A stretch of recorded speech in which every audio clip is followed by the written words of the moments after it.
Hola, buenas tardes amigos. En esta ocasión vamos a hacer el programa un poquito más temprano porque debido a que vamos a transmitir con un artista desde España, con España hay una diferencia de 5 horas, así que bueno, allá estarán siendo las 12 de la noche.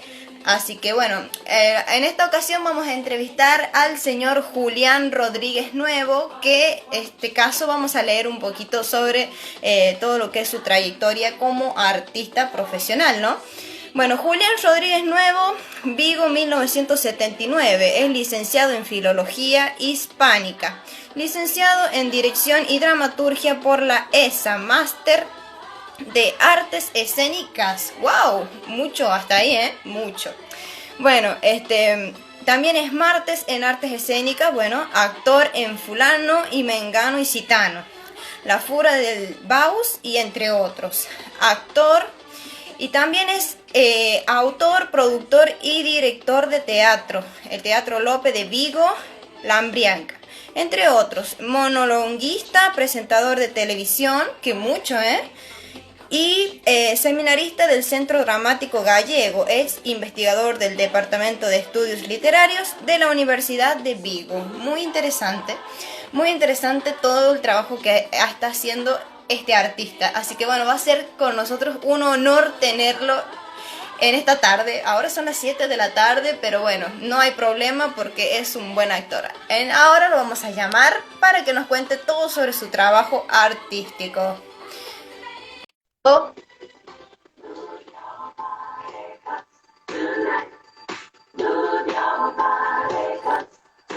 Hola. Hola Julián, ¿cómo estás? Bueno, un poco en el silencio, te pido perdón por no llevar cascos, hubo un problema con la entrada del micro, pero a la hora que es aquí no creo que haya ningún ruido, sino son los vecinos golpeando para llamar la atención. Qué molesto los vecinos, ¿no? Bueno, no, el molesto en todo caso soy yo porque es muy tarde. Mira, Belén, te hacía una pequeña corrección, porque son estas cosas del corrector del móvil. No soy Julián Rodríguez Nuevo, soy Julián Rodríguez Novo. Lo que pasa es que Novo es un apellido gallego, lo digo porque soy fácilmente googleable con mi nombre, Julián Rodríguez Novo. Con Julián Rodríguez Sí. Nuevo igual aparece alguien más interesante que yo, pero yo no le conozco, ¿de acuerdo? No, lo que pasa es que usted, bueno, me envió la información de toda su trayectoria y decía nuevo. Y me parecía raro porque en su Sí, cuenta decía nuevo, pero bueno, como usted me mandó así, yo leo directamente como usted me manda. el traductor, el corrector del teléfono. Bueno, problemas que suelen pasar, ¿no? Uh-huh. Bueno, ¿cómo está? ¿Cómo le está llevando con este tiempo de pandemia, no? Pues mal, como todo el mundo, aforos reducidos. Hace poco presenté mi último libro y hubo que someterse a las limitaciones de los protocolos, pero bueno, hay que entender que estos tiempos son los que nos ha tocado vivir y sobrellevarlos como mejor se pueda. No hay más alternativa. ¿La presentación de su libro fue virtual o fue con pocas personas cumpliendo un buen protocolo? No, fue presencial porque yo tengo 41 años. Cuando la editorial me pidió que hiciera una presentación virtual, yo no tengo seguidores en redes. Sin embargo, todavía la prensa pues me entrevista y para que un libro tenga salida comercial, para mí es importante que siga saliendo en prensa escrita y en la versión digital de esos periódicos. Por lo menos en España sigue funcionando así. Entonces, si no hay un acto real, si no hay un acto presencial, no hay entrevista, no hay nada de lo que hablar. Entonces se hizo el acto presencial, se llenó porque no era difícil tampoco, teniendo en cuenta que los aforos eran reducidos, y bueno, se vendieron los libros que se llevaban, así que por mi parte no hay queja. Bueno, más adelante vamos a continuar con todo lo que es su nueva obra, ¿no? Mientras tanto, cuéntenos, sé que usted es de España, pero cuéntenos específicamente de qué parte de España nos está hablando. Yo les hablo desde Vigo, que está en Galicia, la ciudad más grande de Galicia, en el noroeste. Uh-huh. ¿Y usted nació ahí? Sí, yo nací aquí, trabajé en Santiago de Compostela, he trabajado como actor tanto en Barcelona como en Madrid, y ahora resido y tengo familia aquí, donde ejerzo también de profesor y de guionista. Uh-huh. ¿Y qué rama del arte practica específicamente? A ver, la realidad a la que nos tenemos que someter si uno quiere llegar a fin de mes es que hay que practicar prácticamente todas. Es decir, yo empecé vocacionalmente como actor, muy joven, me fue bastante bien el ¿Así? tiempo, fui una persona ¿Cuántos años afortunada que tenía cuando sí. empezó como actor? Cuando empecé como actor, 8. Cuando empecé profesionalmente, 19. Quiero decir que yo viví la etapa buena del teatro en la que realmente se llegaba bien a fin de mes y se cobraba bien por hacer teatro, se hacían giras muy largas, eso ya no existe, no existe desde la crisis del 2009 y ahora mucho menos con la pandemia, y uno se dio cuenta de que uno ahorraba cuando hacía sus propios textos. Y empecé a dirigir ya en la universidad y a partir de ahí, bueno, pues hice filología, finalmente entré en la Escuela Superior de Arte Dramático, esa que mencionabas, y cursé tanto dirección como dramaturgia, y de un tiempo a esta parte lo más cómodo para mí es meterme en el terreno del guión, el diseño de producción y la dirección de actores. Sigo subiéndome a escenarios porque hay que pagar facturas, pero con los años cada vez se pierden más las ganas de subirse al escenario y uno es más feliz entre bambalinas, llevando lo que es la producción del espectáculo que toque, y en este caso la novela, porque yo me he pasado ahora del teatro a la literatura más clásica. Sí. O sea, usted cumple la función artística, bueno, ya no de actor, pero sí la ha cumplido en algún momento de su vida y bueno, también ahora lo que se está dedicando es a la literatura y ¿a qué otra cosa? A ver, la he cumplido de manera prácticamente continua durante 20 años. Es decir, que ha sido el gran epicentro. Lo que sucede es que yo fui gerente y director de mi propia compañía, lo cual implicaba que para que la compañía fuera adelante era también el dramaturgo, el guionista y el director. Pero esto era no por una cuestión de uno considerarse muy capaz, sino porque esto ahorraba muchísimos gastos que era yo quien tenía que pagar. Entonces Claro. era lo más funcional. En estos momentos, no sé cómo es la situación de Argentina, supongo que es muy similar a España en términos de qué espectáculos se pueden llevar, cuáles son los números de aforo. Hay que tender al audiovisual, hay que tender a la editorial, porque es difícil sacar adelante giras en estos momentos. Sí. Y bueno, yo como he tenido esa formación, pues he tirado por esta rama que parte es probablemente la que más me gusta, porque todos los trabajos, incluso los más vocacionales, se acaban volviendo funcionariales cuando haces muchas giras y son muy largas, y repites muchas veces el mismo papel. Aunque esta es una suerte que los actores de la generación actual, por desgracia, no van ni a conocer, porque llegan momentos muy duros para ellos. Sí, momento duro en todo sentido, con la pandemia, con la economía, con todo, ¿no? Evidentemente, cuando las cosas vienen mal dadas, los sectores que la sociedad considera de entretenimiento son los primeros en ser recortados. Esto ya pasó con la crisis económica en su día y ahora va a volver a pasar. De hecho, en España por lo menos ya está pasando. Es muy complicado la gestión. Yo hace poco tuve un estreno de dramatización, porque ahora es año Xacobeo, empieza el año Xacobeo, cada 7 años en Galicia, por el Camino de Santiago, y estoy dramatizando la historia de algunos pueblos. Las medidas para la representación son muy prohibitivas, porque una representación que estaba pensada para ser un recorrido por un pueblo, Pontedeume, a 6.000 personas, se acabó haciendo únicamente para 130, para poder respetar las medidas. Entonces, la inversión, en este caso, era una contratación pública de la Xunta de Galicia, pero que esas inversiones se puedan amortizar es casi imposible en este momento. Sí, todo mal, ¿no? Bueno, si no Bueno, existieran estas ramas hay que artísticas, reinventarse. a ver, termine. Quería decir que hay que reinventarse, es que tenemos cierto retardo, Belén, la comunicación, supongo, porque estamos muy lejos. Sí, bueno, pero estas cosas suelen pasar.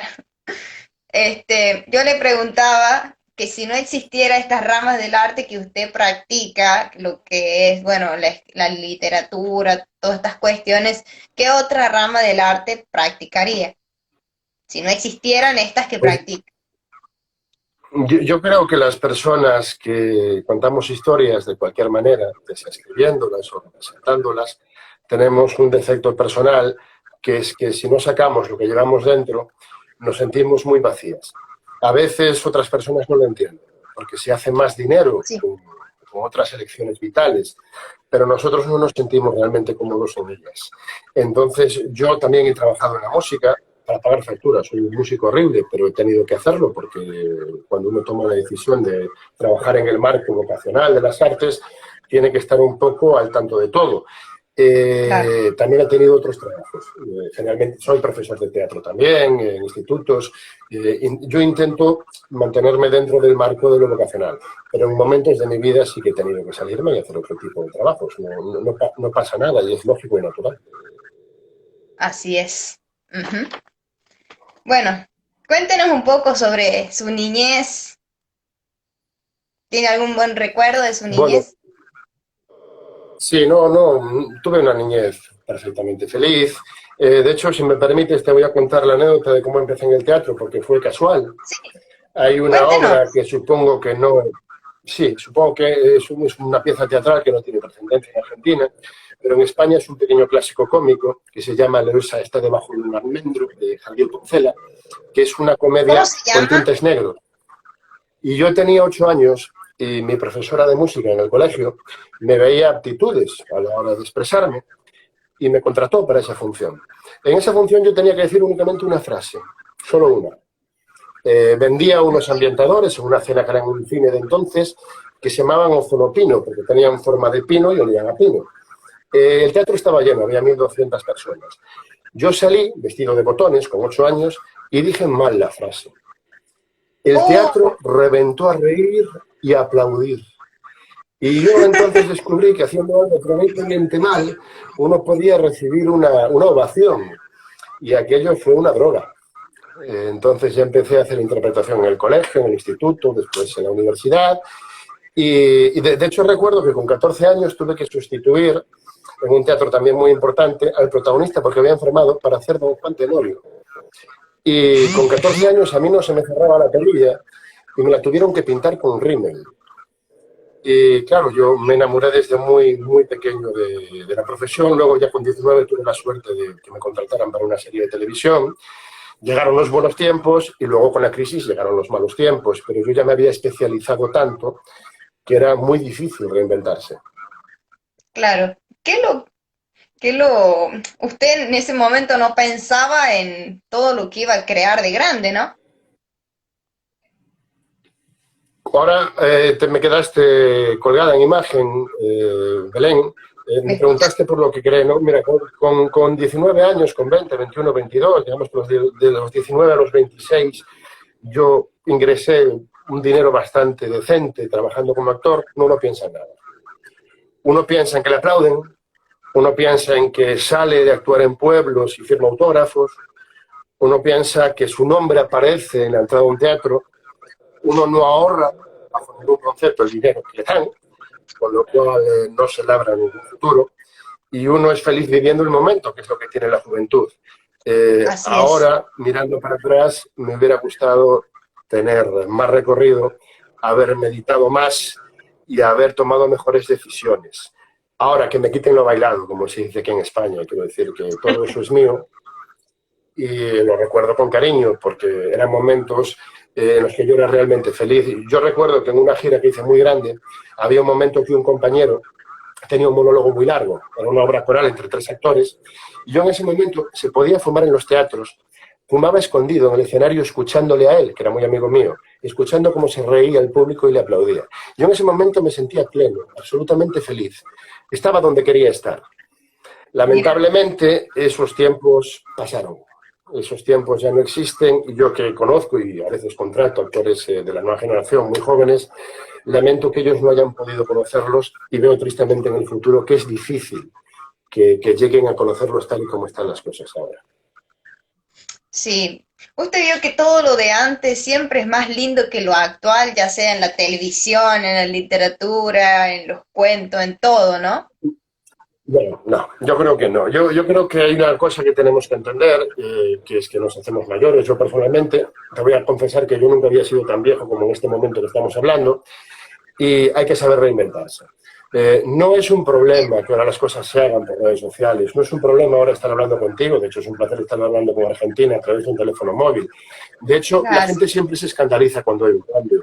Pero tú tienes que entender, Belén, que incluso cuando Gutenberg sacó la imprenta, los amanuenses que escribían los libros decían que ese iba a ser el final de la literatura, porque ya no se iba a escribir con cariño. No fue así. Nadie leyó, se leyó muchísimo más a partir de ese momento. Hay que entender que las nuevas tecnologías y las nuevas plataformas pueden ser una oportunidad, no es necesario que impliquen únicamente la muerte de lo anterior. Y un artista tiene que estar siempre reinventándose, porque si no quiere reinventarse, que se ponga a trabajar en una oficina. Quiero decir, si tú lo que quieres en tu vida es hacer cada día exactamente lo mismo, no te metas en el mundo artístico. El mundo artístico no te va a dar garantías. El mundo artístico no te va a decir que dentro de 6 meses vas a poder pagar el alquiler. Tu vida va a ser una aventura. Va a haber momentos en los que vas a ser muy feliz y va a haber otros en los que vas a tener una sensación de fracaso vital enorme. Pero eso, si lo tienes dentro, tienes que negociar contigo mismo y tienes que decidir de ¿puedo vivir de otra manera o no? Y uno tiene que ser honesto y saber si es capaz o no es capaz. Y una vez que has hecho giras grandes y has recibido la droga de los aplausos, es difícil recibir la misma satisfacción trabajando en una asesoría o como teleoperador, por poner ejemplos. Así es, ¿no? La verdad que sí, porque uno tiene que estar preparado, porque en lo que es el arte abarca muchas cosas que nos pueden gustar y que no, pero bueno, siempre hay que seguir para adelante. Yo cuando hablo de mi trabajo, a mí la palabra arte me parece demasiado grande, ¿eh? Quiero decir que la palabra arte tienen que ponerla otras en tu trabajo, otras personas, y cuando ha pasado el tiempo suficiente para decidir si tú has aportado algo a la sociedad que sea útil. Yo creo que yo me dedico a las industrias culturales. A veces meramente al entretenimiento, a veces a contenidos más profundos. A mí me gusta pensar que lo que es interesante es que un espectador que viene a ver una función mía o que lee un libro mío, cuando termina de leerlo, cuando sale la función, no es exactamente la misma persona. Es que he conseguido que se haga un par de preguntas y que reflexione sobre algo. Pero incluso eso es un poco pretencioso por mi parte. A veces llega con conseguir que la gente olvide sus problemas durante 1 hora y media. Con eso creo que ya somos útiles. Es decir, ya es una cosa, y sobre todo en momentos como este, en los cuales todos estamos ahogados, si consigues que se rían, si consigues que la cabeza esté en otro sitio, pues eso ya lo justifica. Sí, la verdad que el arte ayuda muchísimo a lo que son las personas, es impresionante cómo te cambia el ánimo cuando lo practicas o simplemente cuando compras, porque uno cuando está leyendo una obra de otro artista o cuando está mirando una pintura, se llamaría eso comprar arte. Entonces es impresionante cómo te cambia y nomás el estado de ánimo, ¿verdad? También tiene que ver mucho con la apertura con la que las personas van a enfrentarse a una obra artística. Yo creo que sí que hay un elemento actual que es negativo. Por una parte, hay una cosa maravillosa en las redes sociales, que es que permiten que todo el mundo pueda hablar, y esto es increíblemente democrático y es una cosa que yo apruebo, pero por otra parte ya no hay ningún filtro sobre el sacrificio que han hecho las personas que han estudiado, que se han sacrificado durante años para mejorar su obra artística. Y yo cada vez que voy, yo soy muy aficionado, por ejemplo, a la pintura, a ir a museos, veo que hay personas que desechan obras que han sido canónicas y han influido muchísimo en lo posterior y que les dedican 30 segundos o que se hacen un selfie. Sí es. ¿Vale? Es muy importante que la gente entienda que los clásicos, si hablamos de libros, si hablamos de teatro, si hablamos de cine incluso, o de pintura, no son clásicos por ser viejos, son clásicos porque en su momento fueron fuente normativa que lo cambió todo. Sigmund Freud, que es un tipo que sé que en Argentina nos gusta mucho, aquí en España ya el psicoanálisis está un poco más denostado, pero tenía una frase que me parece brillante, que decía que una biblioteca es el catálogo de las pasiones de la humanidad en cada momento. Porque si tú lees los libros que apasionaron a la humanidad en cada momento, entiendes el porqué y entiendes qué estaba pasando. Y eso es lo que te aportan los textos clásicos, las obras clásicas, aunque evidentemente yo también soy un defensor de la modernidad, de la renovación y sobre todo cuando la gente es joven, del aventurarse y arriesgarse a expresar lo que ellos necesitan expresar, porque ningún joven quiere escuchar la música que escuchaban sus padres ni leer los libros que escuchaban sus padres. Necesita su espacio, necesita su identidad y necesita reivindicarse. Y eso es necesario, porque la juventud es el motor del mundo. Cuando eres joven no tienes nada, pero aspiras a todo. Ahora estamos en un momento en el cual se ha vendido la juventud, que la juventud ya no es rebeldía. Ahora la juventud es Pepsi Light, ahora la juventud es Amazon, ahora la juventud es Instagram. Y es una pena, porque la juventud es la que siempre consigue, siendo inconformista, que el mundo no deje de avanzar. Y a mí me gustaría que eso se recuperase, esa fuerza que siempre ha hecho que el mundo no pare. Es decir, el momento más importante de la vida es la juventud. Te lo digo yo, que ya la he perdido y la añoro. Y bueno, pero lo importante es que la haya disfrutado, ¿no? Sí, no, yo la disfruté en la medida de mis posibilidades. Yo cometí todos los excesos de mi generación, por eso no te preocupes. Bueno, ¿qué es lo más lindo para usted de practicar el arte, no? Supongo que depende de qué disciplina. En el teatro, cuando consigues un silencio con significado, si la dramática, cuando consigues una carcajada que te hace parar el texto durante 2 minutos con un aplauso si la obra es cómica. Y en los textos, sí, cuando se trata de escribir textos, sobre todo que la gente compare o te diga, me has hecho pensar en tal, me has hecho pensar en cual, me has hecho reflexionar sobre esto. Entonces es cuando te sientes realmente útil. Eso es lo más importante que tiene que tener eso, ¿no? Desde luego hace que tú egoístamente te sientas importante, que también es una parte del ego que es necesaria para tirar del carro, porque si no directamente tirarías la toalla a menudo, porque es una elección vital difícil y que los demás no la comprendan es muy habitual. Así es. Entre las tantas cosas, todos los trabajos que hizo, ha trabajado en televisión, nos dice su descripción, ¿no? ¿En qué canal ha trabajado? ¿Cómo vivió esa experiencia? A ver, en varios. La primera serie que hice fue en la Televisión de Galicia, durante 2 años, haciendo un personaje. Después trabajé en otro canal local de reportero. También hice otro canal gallego haciendo programas, muchos sketches cómicos para lo que me llamaban. En realidad no soy un gran aficionado a la televisión. ¿Perdón? ¿Hacía entrevistas también o no? Sí, hacía entrevistas, sí. Mira cómo son las cosas y ahora yo lo entrevisto a usted. Bueno, ¿qué más iba a contarnos? A ver, yo te iba a enseñar, porque los tengo aquí, ¿vale? Este es el primer libro que escribí. Este libro no lo escribí por la intención de ser publicado. Lo escribía básicamente para ser representado, que es para lo que se escribe en teatro, para ser puesto en escena. Pero un editor, al que le había gustado mi obra, me dijo, quiero una de tus obras. Yo escogí esta en concreto y él no la quería porque tiene un contenido que a él le parecía demasiado político. Cuenta un episodio de la guerra civil que sucedió en mi ciudad, en Vigo.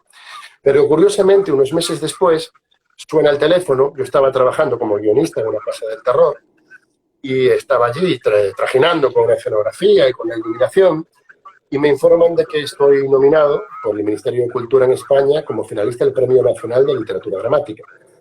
Wow. Claro, eso me cambió completamente el mundo, sobre todo porque era un texto escrito en gallego, no en castellano, y pese a eso fue seleccionado como texto finalista. Inmediatamente después la editorial ya sacó el siguiente libro mío con más textos, donde ya pone del finalista del Premio Nacional de Literatura. Yo básicamente escribía... Sí, bueno, no lo gané, es una pena porque eran 30.000 euros, no lo gané, pero bueno, fue finalista, que siempre es una repercusión importante y uno se siente importante cuando... Pero es importante ese logro, no cualquiera llega a finalista. Sí, yo lo agradecí mucho y en el momento que lo recibí la nominación, me puse muy contento. Finalmente, ahora lo que presenté, lo tengo también aquí, este es mi último libro. Cada libro que escribo va ganando alrededor de 100 páginas con respecto al anterior, ¿vale? porque uno cada vez se mete más en las historias y como ha visto que las ediciones anteriores se han vendido, se siente más fuerte, diciendo, pues bueno, pues ya que tiene acogida, pues voy a sentarme con más calma y voy a bucear más en esos mundos. La gran ventaja que tiene la escritura con respecto a la escritura funcional para hacer un espectáculo es que tiene menos presión. Uno escribe la historia por entretenerse. A mí, personalmente, por mi experiencia como investigador en el Departamento de Estudios Literarios, el proceso de documentación me gusta muchísimo. En ese sentido, soy un auténtico friki, soy capaz de estar horas averiguando cómo era la diferencia en la arquitectura griega entre el androceo y el ginoceo de una casa del siglo VII a.C. y me siento un privilegiado por poder estar leyendo tesis doctorales que explican esto. Me siento enriquecido de poder dedicar el tiempo a eso. Y bueno, ahora veremos qué tal va este último libro, que se acaba de presentar ahora. Ahora habrá que esperar reseñas y demás. Y en el confinamiento, como he tenido que estar en ERTE, en este paro temporal, y encargarme sobre todo de la supervisión de los deberes de mi hija, pues ya he hecho 267 páginas de la siguiente. Voy a darle un tiempo a esta para que se venda, pero ya la presentaré. ¿Cuál es el mejor momento, según usted, para crear una obra? Depende de la persona. Hay personas que funcionan de manera muy mecánica, que son muy autodisciplinadas y son capaces de sentar y crear. Yo recomiendo que todo el mundo haga ese ejercicio. Quiero decir, para que haya resultados tiene que haber horas y trabajo, pero los mejores momentos suelen ser de inspiración. A veces te despiertas a mitad de la noche, a veces es que te has tomado 2 copas y ahí es donde te sientes suelto para coger el ordenador y ya no te juzgas a ti mismo cuando escribes, aunque al día siguiente borres parte de lo que has hecho, porque hay un montón de faltas ortográficas, pues dejarte en esa corriente. Depende mucho del autor, hay autores de todos los tipos. Hay gente que medita mucho, revisa mucho y reescribe mucho, y hay gente, yo por ejemplo al principio cuando escribía para ser representado en redes profesionales, no me releía. Era muy joven y si me releía detestaba lo que había escrito y lo borraba. Pero esto me pasaba también como actor cuando grababan vídeos para corregir ensayos. Yo no era capaz de verme. Decía, qué malo eres. Y me daban ganas de abandonar. Claro, a veces también depende de cada uno. Conozco otros actores que están enamorados de sí mismos y se ven una y otra vez, una y otra vez, una y otra vez. Yo nunca he sido capaz.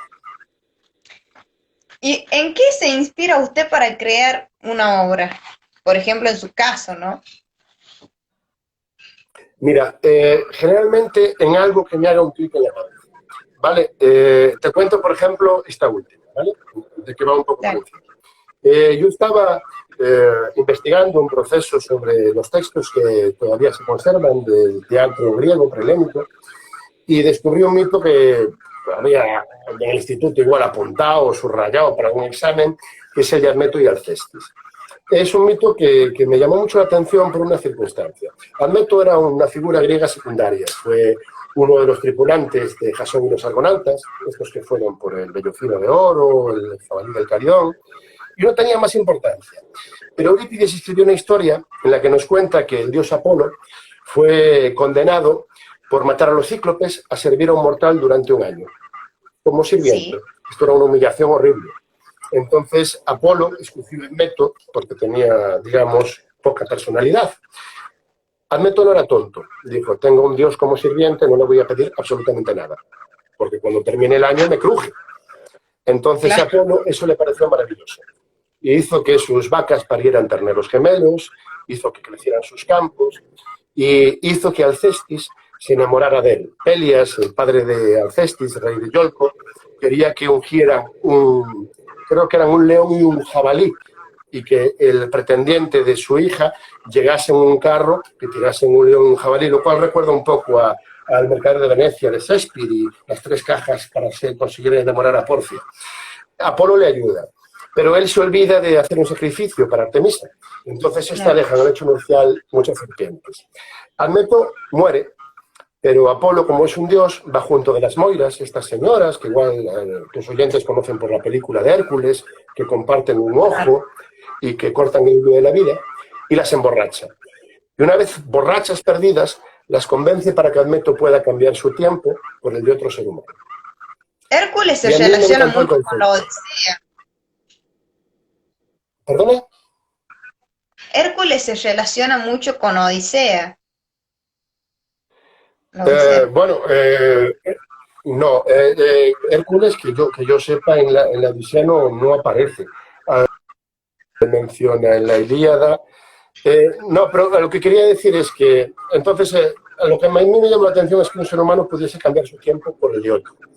Y se me ocurrió, como yo venía de escribir los guiones para Una casa del terror, que tuve 30.000 espectadores, escribir una historia, una novela negra, en la que un asesino en serie pudiese cambiar su tiempo por el de sus víctimas. Y eso me permitía viajar desde la antigua Grecia hasta la actualidad y viajar por la Francia de la Revolución Francesa, por la Inglaterra industrial y ir viendo las investigaciones policiales que se hacían con respecto a este personaje. Y empecé a entretenerme mucho en el proceso de investigación. Y de ahí salió este Memento Mori, este Recuerda que morirás, que bueno, ha sido un placer poderme meter en el terreno del terror y disfrutarlo sin entrecomillarlo y sin prejuicios, simplemente intentar dar miedo, intentar informar e intentar viajar por una novela policíaca en la que he tenido la suerte de tener el asesoramiento de un miembro de la Policía Nacional en los términos de cómo se realiza una investigación y demás, lo cual ha sido de gran ayuda, para no cometer errores en cómo se trata un informe o cuál es la relación con un juez instructor de un caso y ese tipo de cosas. ¿Y cómo nace el título de su nuevo libro? A ver, el Memento Mori es un concepto clásico que ya hace tiempo que no se trata, que ya no se dice, la juventud ya no lo conoce, pero antes incluso se lo decían los maestros a sus discípulos. Era muy importante para aprovechar el día a día, ese carpe diem, ese código Virgo Rosas, el Memento Mori, el recuerda que vas a morir, el ten presente que vas a morir, que cada minuto es importante, que cada día cuando termina no se va a repetir. Es un tópico latino que me pareció suficientemente poderoso como para despertar interés, sobre todo en una portada. Una portada ya te dice, lo que pasa es que justo el libro tenía que haber sido publicado antes del confinamiento y lo promocioné y surgió todo esto del COVID. Y entonces ya casi parecía de mal gusto. Pero bueno, circunstancias de la vida. ¿Tiene muchos libros escritos, Julián? ¿O este es el primero? Tengo publicadas 4 historias, hasta que voy a enseñar estos, que son míos todos. Y luego fui redactor de una revista de poesía bastante tiempo y sobre todo tengo teatro que ha sido girado, representado, tanto en circuitos profesionales como dentro del marco del teatro universitario en España. ¿Recomendaría a las personas practicar arte? ¿Que lo practiquen? A ver, sí, yo... es que el problema es que la gente practique únicamente el arte pensando en ser artista. Y eso yo creo que es un error de forma. La ciencia nos da muchas cosas, muchísimas. La ciencia es importantísima, es la base de nuestro conocimiento. Pero también nos da, por ejemplo, la capacidad nuclear de destruir el planeta. Son las humanidades las que nos dan el buen criterio para jamás usar esa capacidad. Entonces, un ser humano inteligente tiene que formarse en humanidades. Y uno debería dar teatro, o debería dar retórica, para ser un buen médico de familia que atiende a sus pacientes, para ser un buen abogado o fiscal que defiende o acusa, para ser un magnífico profesor que consigue motivar y despertar el interés de sus alumnos, para 1.000.000 de profesiones. Las relaciones públicas, las relaciones humanas, se basan en un tipo de comunicación que no es diferido, que es presencial, como sucede con el teatro. La literatura es un medio de comunicación diferido, puedes leer el libro 500 años después de ser escrito. El teatro es un momento de comunicación entre personas que siempre es único. Cuando tú has trabajado ese medio de comunicación, consigues que tu mensaje llegue. Sabes cuáles son los canales, sabes cómo utilizar los métodos. Bueno, desde el esquema de Jacobson en la filología, sabes cómo conseguir destacar esto, lo otro. Eso te hace hasta mejor vendedor si te vas a dedicar a ser comercial. Hay países donde es muy importante la retórica, el discurso y la preparación. Hay otros, en mi caso, en España, donde no. Pero, por ejemplo, tú eres argentina. La percepción que en España tenemos de los argentinos es que sois casi poetas de la palabra. Yo conozco muchos argentinos, los argentinos no hablan, los argentinos disertan. Así es, ¿no? A usted le gusta muchísimo todo esto que es literatura, por lo visto, ¿no? Bueno, tanto por la formación en filología como porque ha sido mi afición desde niño. Yo necesito leer. Otros necesitan pasar un par de horas en el gimnasio. Yo necesito por lo menos una al día meterme en algún universo en el que me sienta completamente libre. ¿En qué se enfoca a la hora de crear una obra? Primero, yo escribo de manera muy libre. Yo, como Más que vengo nada del mundo para del crear teatro, un libro, ¿no? sí, no, yo soy un autor básicamente dialógico, me baso en el diálogo. Vengo del teatro, pero a mí la acción sucede en el diálogo. En una conversación, las conversaciones no son lo que se dice, sino lo que no se dice. Cuando estamos hablando, ahora no porque es una entrevista, pero por ejemplo, una relación de pareja o en un conflicto, las palabras que se esconden otras. Entonces ese es el vehículo que hace que funcione esa escena, lo que se llama el subtexto. Yo básicamente lo que hago es centrarme en escribir diálogos y que la situación avance. Y luego ya lo reescribo haciendo las descripciones, colocando los personajes. Si es necesario hacer tablas del personaje, pues las hago. Pero sobre todo a mí lo que me parece entretenido es cuando no hay filtro y me dejo llevar a muerte Sí. por el conflicto entre dos personajes que discuten o que descubren una cosa el uno del otro. Es lo más importante, ¿no? La historia, lo que narra, lo que quiere transmitir, ¿no?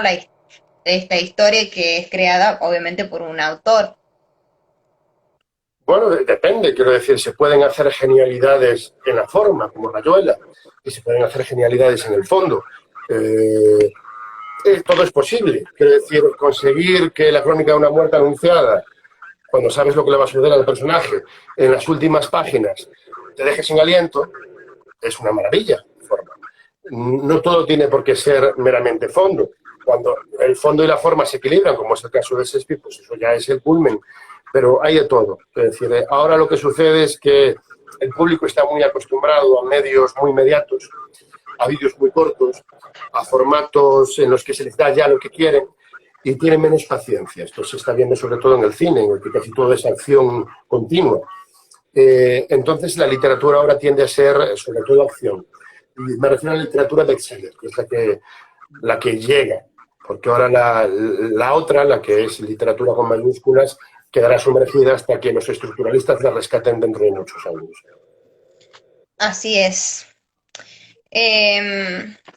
Bueno, cuéntenos un poco sobre sus obras, sobre su libro nuevo, más que nada.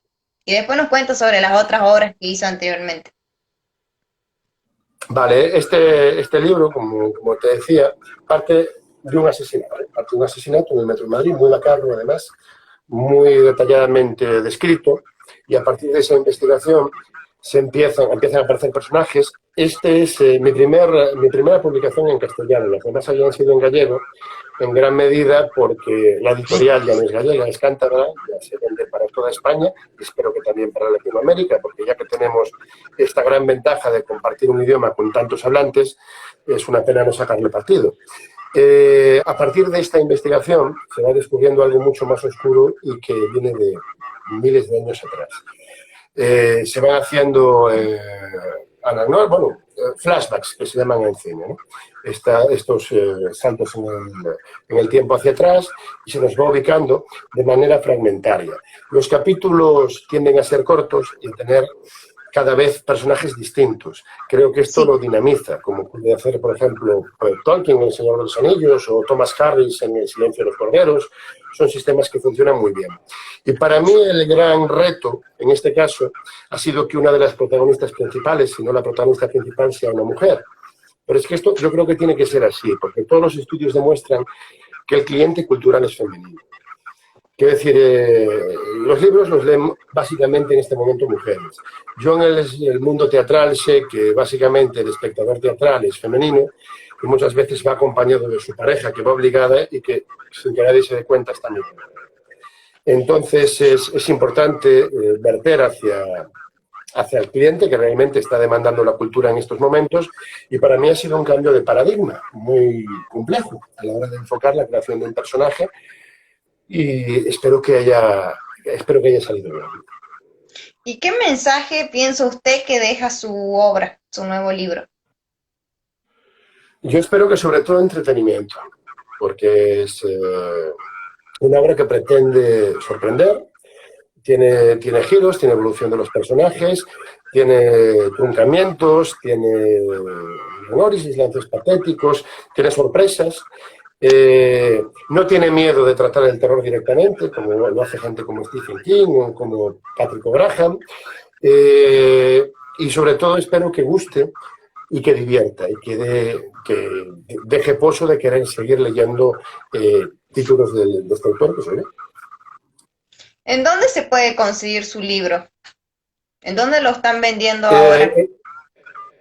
En España, en bastantes librerías. Me mandaron el listado el otro día y es un listado bastante extenso. Sobre todo con facilidad y en tiempos de COVID a través de editorialtitanium.com. Lo que no sé es si se puede conseguir en Latinoamérica, porque por amigos que tengo en Finlandia, me consta que en Finlandia no vendían. Y de hecho, bueno, yo ya he ido muchas veces allí y tengo que pedir disculpas. Espero que si hay gente en Latinoamérica que lo demande, la editorial sí lo envíe. Supongo que esto tardará un poco, porque estamos hablando de un libro que ha salido hace 4 días. Entonces habrá que testar cómo van las ventas en España. Es decir, España es un territorio muy grande, somos casi 50 millones de personas. Y si va bien, pues espero que si no, finalmente, como mis obras anteriores, se acabará también en formato ebook y entonces sí que es asequible a nivel internacional, o sea, sin ningún problema. Así es. Bueno, aquí nos deja un mensaje un señor que se llama, bueno, Felipe González Pariente. Dice: un abrazo, Julián y compañía. Le mandamos un beso y un abrazo, por lo menos desde Argentina.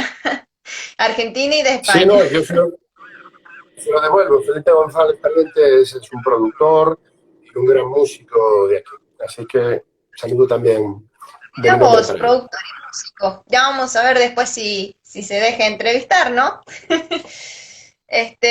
Bueno, si tuvieras que trabajar con una persona famosa, una persona muy inteligente y talentosa, ¿con quién te gustaría trabajar, Julián?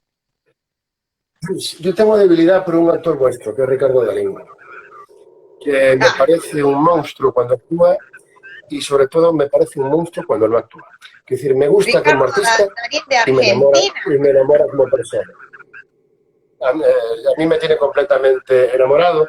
Yo coincidí, no lo conozco personalmente, pero él trabajó una pieza que yo le di aquí, The Arts, de Mina Reza, en la que trabajé yo después como iluminador y ayudante de dirección en la versión en gallego. Y yo tenía muy, muy presente el trabajo extraordinario que hizo él. Me gustaría algún día tener la oportunidad de coincidir con él en algo. ¿Ricardo Darín fue a España o usted viajó a Argentina? No, Ricardo Darín aquí en España es toda una institución. Ricardo Darín ha vivido aquí muchos años, ha estado fijo en el teatro en Madrid muchos años, ha girado, ha hecho un montón de películas aquí. Es decir, está en su segunda casa, por lo menos los españoles así lo vemos. Claro, y ahí ha tenido la suerte de conocerlo. Qué lindo, ¿no? Tener el honor de conocer a un artista que uno admira mucho, ¿no? De verle trabajar. En persona no le conocí, le vi trabajar en el patio de butacas. He conocido mucha gente famosa, pero particularmente me gusta mucho su trabajo. Sí. Y también he tenido el privilegio de trabajar con gente conocida. Como que tiene muchos años en esto de la actuación, entiende y sabe muchísimo. Por lo tanto, bueno, se merece obviamente la admiración de mucha gente.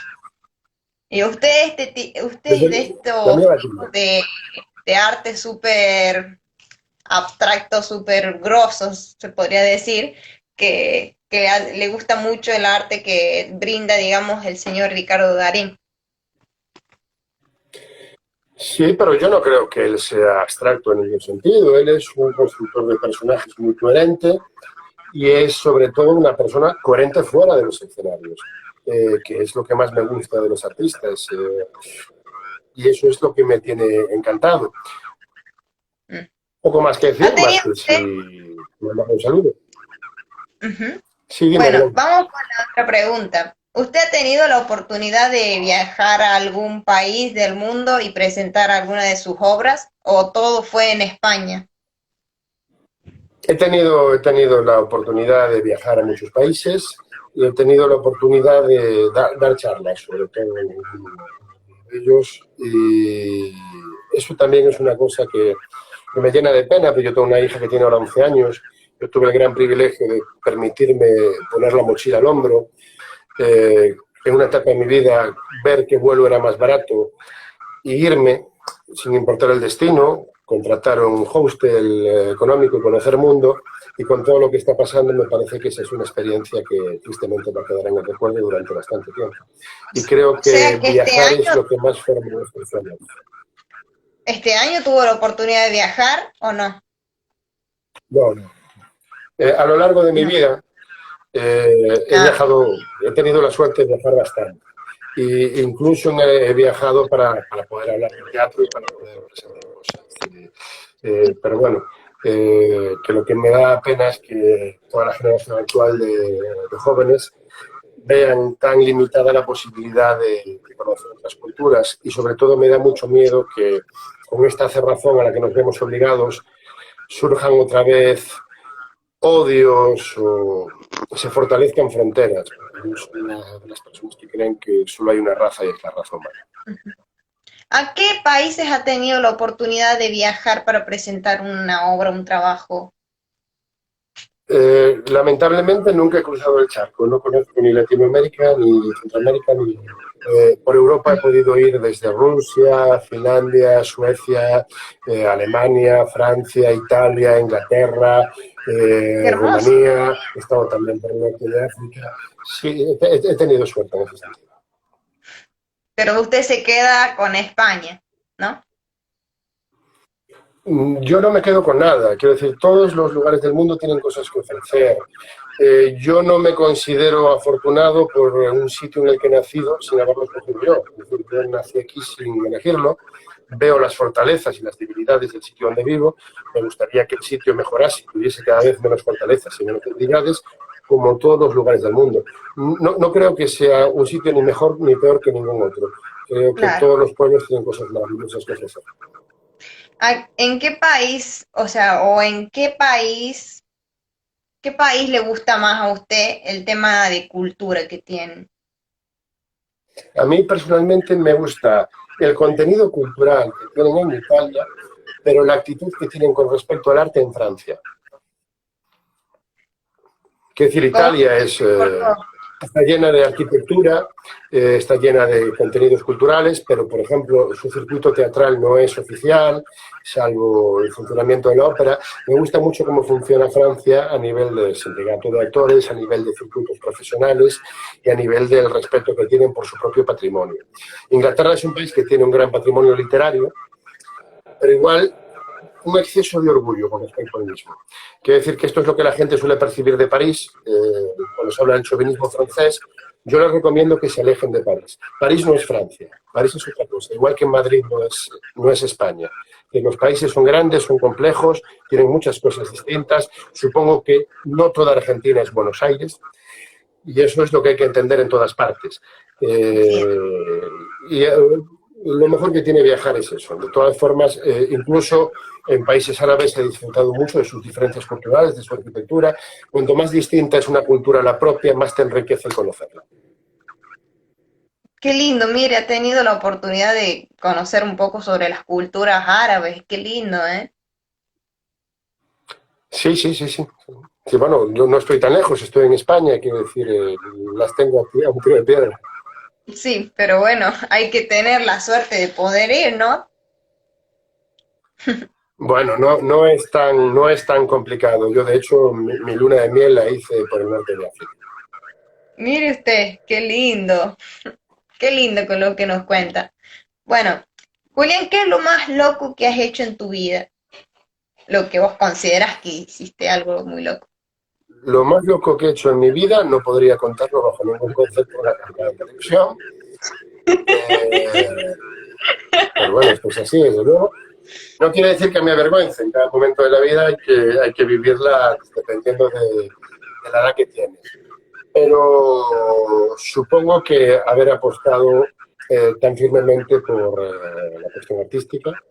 He tenido la suerte de tener una pareja, mi mujer, que es muy comprensiva y que me ha dado apoyo en los momentos más difíciles, lo cual me ha facilitado mucho el que esta sea una forma de vida, aunque ahora tengamos probablemente que reinventarnos todos con lo que está sucediendo. ¿Su mujer practica arte también o no? Profesionalmente no. Ella es profesora y... ¿Profesora de qué?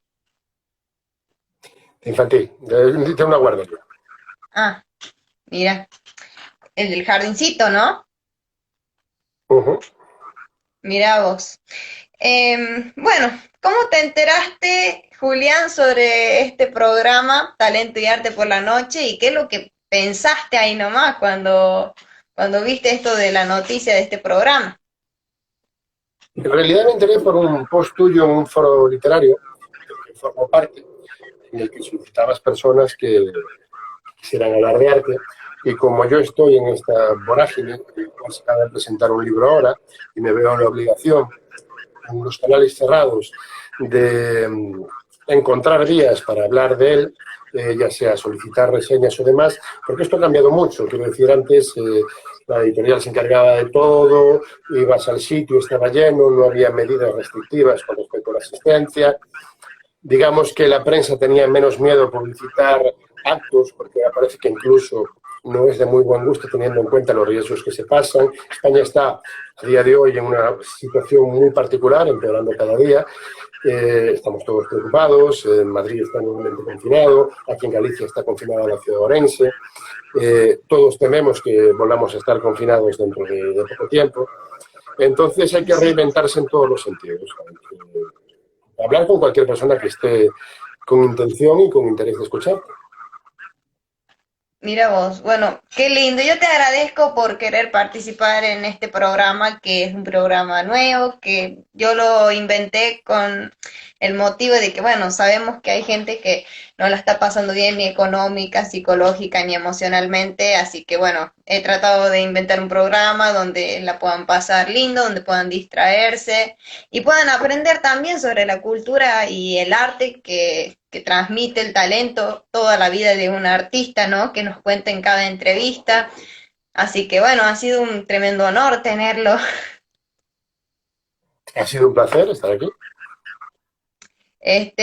Y bueno, vamos por las dos últimas preguntas. En realidad le vamos a preguntar ¿cuál es su reacción ante las críticas? Vas a tener que repetirla, Belén, porque te quedó cortada la mitad. Bueno, vamos de nuevo. ¿Cuál es su reacción ante las críticas? Las críticas son siempre positivas, ¿vale? Aunque no estén fundamentadas, aunque a veces sean de personas que te ven haciendo lo que ellos querrían hacer y a veces sean regaladas, vivimos un tiempo además en el que es muy fácil ser hater, es muy fácil ser troll. Uno como creador tiene que preguntarse por qué. Si son útiles, no son útiles y cómo solventarlas. La crítica siempre tiene que ser un espacio para la reflexión si uno se toma en serio lo que hace. Que si tú fueras un arquitecto y estuvieran poniendo en duda que un pilar maestro vaya a soportar el piso superior, no podrías enfadarte. Tendrías que volver a hacer los cálculos, o un ingeniero. Cuando eres un artista tienes que tomártelo siempre de manera constructiva. Sí, bueno. En lo que es la vida artística siempre tenemos que tener en cuenta las críticas que sean constructivas, porque si hay críticas que no tienen sentido, directamente hay que ignorarlas y seguir para adelante, ¿no? Sí, pero hay muchas críticas que no tienen sentido y uno tiene que preguntarse por qué. ¿Por qué he caído mal de entrada a esta persona? A veces ni siquiera conocen tu obra y la atacan. Y bueno, ese momento de reflexión también te ayuda a ti a mejorar. Es decir, aunque a veces estamos viviendo tiempos en que la gente está muy ofuscada y hay mucho odio gratuito, no hay nada más que entrar en ciertas redes sociales como Twitter para ver bueno, que hay gente que lo único que tiene son ganas de desahogarse. Antes lo que iba es al fútbol a gritarle al árbitro, y ahora que tiene esa vía que es el Twitter, pues insulta directamente por ahí. Tampoco hay que dejarse arrastrar, ni si son demasiado gratuitas, leerlas, eso no tiene sentido. Pero bueno, la perspectiva crítica como creador siempre te va a ayudar, ¿no? Así es, tal cual como nos dice usted, ¿no? Bueno, Julián, vamos por la última pregunta. Esta pregunta se basa en un pensamiento de usted. ¿Qué mensaje le dejaría a la gente, toda la gente que ha visto esta entrevista? Que se replanteen que las expresiones artísticas valen la pena. Que a veces hace falta alejarse un poco del mainstream, hace falta, porque nos da la sensación de que ahora somos absolutamente libres, que tenemos un mundo de posibilidades a través de Internet, de que podemos escoger y acceder a cualquier cosa, y es mentira. Si tú utilizas motores de búsqueda como el Google, nunca pasas de la página 3. Y esos algoritmos te llevan a donde va todo el mundo. Tú tienes un bulto y buscas bulto en el cuello y te aparece cáncer, porque simplemente por el algoritmo ese bulto no va a ser cáncer. Y eso pasa lo mismo con la literatura, pasa lo mismo con el cine, pasa lo mismo con la música. Permítete encontrarte a ti mismo, permite buscar lo que te gusta, porque si no vas a acabar comprando lo que deciden 4 personas que tienen mucho poder sobre la producción, y tú vas a acabar siendo un subproducto al que manejen. Lo que decía antes, la juventud tiene que ser rebeldía. No puede estar patrocinada por Pepsi Light, no puede estar patrocinada por Amazon, no puede estar patrocinada por tal discográfica o por la saga de los Vengadores. Tú como individuo tienes el derecho a encontrarte, sobre todo si eres joven, porque no tienes prisa. Si no has leído, tienes todavía tiempo para leer. No tiene por qué gustarte todo lo mismo que los demás, y sobre todo, si te gusta algo que no le gusta a tus colegas, no tienes por qué sentirte avergonzado. Si no te buscas cuando eres joven, te vas a sentir perdido cuando seas adulto. En lo posible, ser original es lo mejor, ¿no? Si eres capaz, desde luego es aire fresco que nos beneficia a todos. Es verdad, ¿no? Bueno, Julián, ¿algo más que nos quiera comentar? No, que se cortó. Creo que se me acaba de cortar el vídeo, así que... No, digo que se me está cortando el vídeo. Así que, en todo caso, daros las gracias y desearos mucha suerte en esta aventura que iniciáis, ¿vale? Muchísimas gracias a vos, Julián, por tu participación, por brindarnos un poco de tu tiempo. Ya sería en la 1 de la mañana en España. Así que bueno, te dejo que vayas a descansar. Te deseo mucha suerte con todo tu arte, con tus nuevos emprendimientos y que tengas mucho éxito en esta obra artística, que puedan realizar muchas ventas a pesar de estos malos tiempos que estamos pasando. Y bueno, desearte lo mejor en toda tu carrera artística. Pues muchísimas gracias y muy buenas noches, ¿vale? Hasta luego. Muchísimas gracias a vos por tu participación. Así que, bueno, muchas gracias. Chao. Chau. Bueno, aquí hemos tenido al señor Julián Rodríguez, un escritor, una persona muy inteligente desde España, un artista súper talentoso con nosotros, así que bueno, esperemos que les haya gustado la entrevista. Hemos tratado de siempre dar todo lo mejor. Recuerden que si conocen un artista o vos mismo sos el artista que está mirando esta entrevista, no dudes en escribirnos para participar en estos programas que son muy lindos.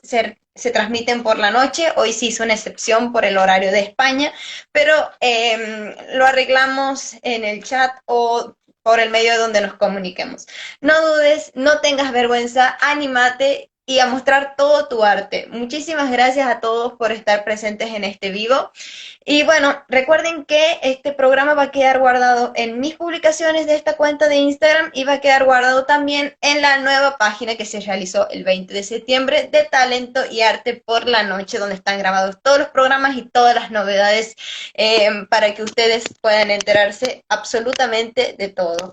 Vamos a leer el último comentario que nos deja Juan Martínez Herrera Castillo, una gran entrevista y felicitaciones desde el Cine Móvil Guaira en Venezuela. Mirá, nos están mirando desde Venezuela. Bueno, muchas gracias a todos por estar presentes. Los invitamos para la próxima entrevista jueves 8 de octubre, que tendremos al artista riojano con súper éxito, Bautista Martínez, así que no se la pierdan. Muchas gracias y bueno, buenas noches para todos. A ver, vamos a cortar con esta entrevista.